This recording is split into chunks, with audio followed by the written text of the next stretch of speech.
The Nintendo 64 was home to countless racing games. It had incredible titles like Mario Kart 64, Diddy Kong Racing, and F-Zero X. Not every racing game was great though. Remember South Park Rally and Carmageddon? Yeah, I wish I didn't. Among all of them, there were 2 watercraft racing games, not counting Diddy Kong Racing. Most of you probably think of Hydro Thunder.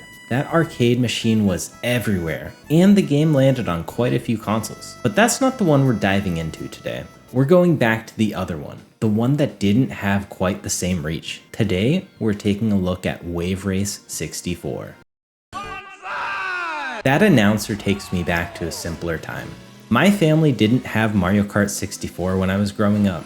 For some reason, we had Diddy Kong Racing, San Francisco Rush, and you guessed it, Wave Race 64. When I was a kid, the game was incredible. The water looked so real, the jet skis were awesome, and the entire game just felt like a beautiful summer day at the beach. I have a lot of fondness for the game, and I thought everyone who gamed at the time knew about Wave Race. Once I got to college and found out my roommates didn't grow up with Wave Race 64, my mind was blown. I guess my roommates weren't as cultured as I was. Or maybe they were just busy growing up with games like Mario Kart. Anyways, go grab your swim trunks and sunglasses, and let's check out Wave Race 64. Wave Race 64 is a jet ski racing game developed and published by Nintendo. That's right, Wave Race is a first-party Nintendo franchise. It was released in November 1996 for the Nintendo 64 in the United States. At this point in the Nintendo 64 lifespan, Americans had access to Mario 64 or Pilotwings 64. And as of November, they could also play Wave Race 64. Wave Race 64 was created by a god squad of creatives over at Nintendo. It was directed by Katsura Iguchi and Shinya Takahashi. You know them, right? Iguchi created Animal Crossing. And if you're the fan of the Switch, you'll have seen Takahashi in almost every Nintendo Direct. Hello everyone, I'm Shinya Takahashi. Alongside them, Miyamoto was the producer for the game. With the team like that at the head, the game was bound to be good, right? This footage from Space World 1995 makes the game look an awfully lot like Hydro Thunder. Originally, the game was going to feature boats, but they pivoted away at some point and we were left with the jet skis that we know and love today. Speaking of jet skis, did you know jet ski is actually a brand name owned by Kawasaki? Nintendo had a licensing agreement with them, and so you'll see the Kawasaki branding throughout the game. And the jet skis that the characters ride were apparently made to look like real jet ski models from the time. When the game finally launched, it sold over 1 million copies in the first year, and it got raving reviews from the critics. Being one of the first games to the system probably helped give it that extra boost. This was the second in the Wave Race series. It was preceded by Wave Race for the original Game Boy, and followed up by Wave Race Blue Storm for the GameCube. That's the entire franchise. Nowadays, you can pick this up on the Nintendo 64 for about $15, or you can check it out on Nintendo Switch online. So now you know a bit about the history, let's check out some gameplay. Wave Race's gameplay was pretty straightforward. This is a racing game. Obviously, the goal is to finish races in first place. Scattered about the course, you'll find buoys that require you to go to the left or right of them. If you go to the proper side of the buoy, your power will increase, which will make you go faster. If you go to the wrong side, you lose all of your power, and you receive a miss. If you miss 5 buoys in a race, you get automatically disqualified. Outside of buoys, you'll also have to watch out for obstacles and other riders. There's no wacky power-ups in this game. Wave Race 64 is serious business. Wave Race 64 has the modes you'd expect out of a racing game from the time. It has a championship mode, time trials, split screen, which only supports 2 players, and a stunt mode where you get points for doing tricks. Unlike Mario Kart 64 where there's multiple cups with sets of tracks, Wave Race 64's championship mode just has different difficulties. Each difficulty introduces more courses, so on the easiest difficulty you'll race through 6 tracks, whereas on expert you'll do 8 tracks.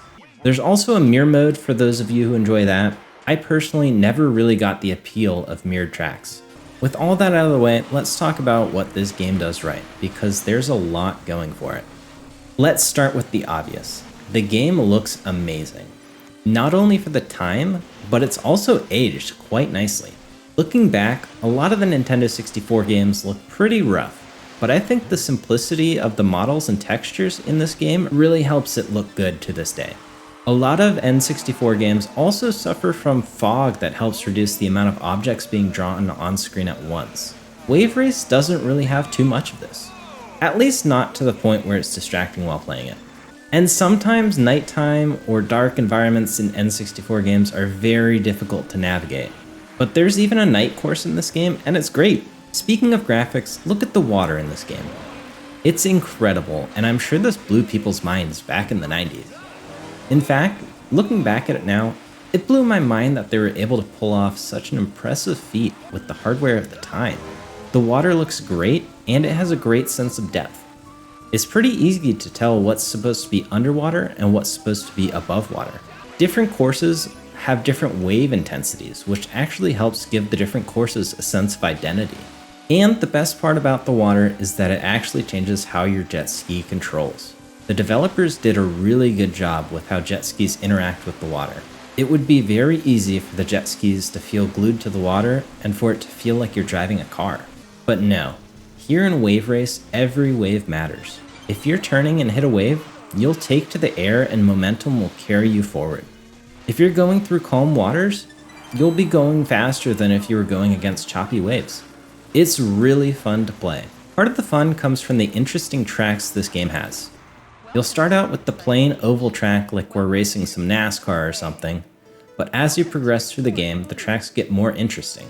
You'll be racing through a calm lake, and then the next race will be around a stormy military base. All of these races are 3-lap races, but the cool thing about Wave Race is that all 3 of these laps won't feel the exact same. On one course, the water level lowers. So the first lap you need to avoid some docks at one point, but on lap 2 or 3, the water level has lowered so much that you can just go under the docks. Other courses have shortcuts that open up on later laps. That nighttime course I mentioned has this cool wall that you're supposed to dive under. Man, that part is fun. It's also really fun to win a race. Whenever you win a race, you get that awesome bonsai from the announcer that really just gets you hyped. Hearing that honestly evokes a sense of elation that's hard to find from most racing games. He's not the only announcer though. When you pick a course, you get a cool "Welcome to Drake Lake" with a nice jingle in the background that really just adds to the vibe. Overall, this game rules, but it's not without faults. The biggest frustration I have with this game is the lack of restarts. So the championship mode in this game is structured a little different than Mario Kart. In this game, you get more points for placing in first than you do for placing in fourth, which makes sense. But you need to have a certain amount of points to even proceed on to the next course. If you lose a race and don't have enough points to proceed, you lose and you have to restart this entire championship.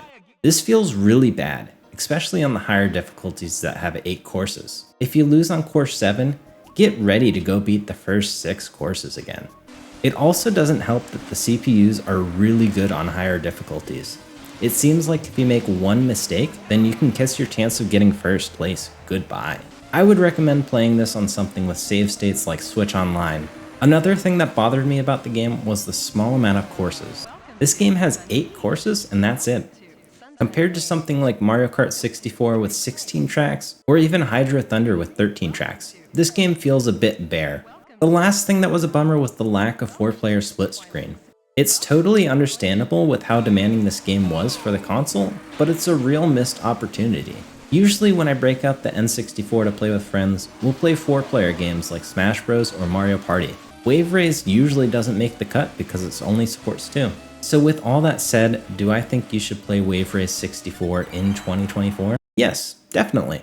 The game is really fun and pretty unique, with the game being playable with the Nintendo Switch Online Plus Expansion Pass subscription. It's easily accessible, and you won't really have to struggle to find a way to play this. Because it's a racing game, you can jump right into the game and figure out if this game is for you without needing to dump hours into it. This game is incredible for its time, and you'll probably be pretty impressed if you look at it through that lens. I'd like to thank you all for watching. If you enjoyed the video, please like, subscribe, and leave a comment. Let me know what you want to see next. Other than YouTube, you can find me on TikTok, Twitter, and occasionally Twitch. Until then, let's keep gaming, and I'll catch you in the next one.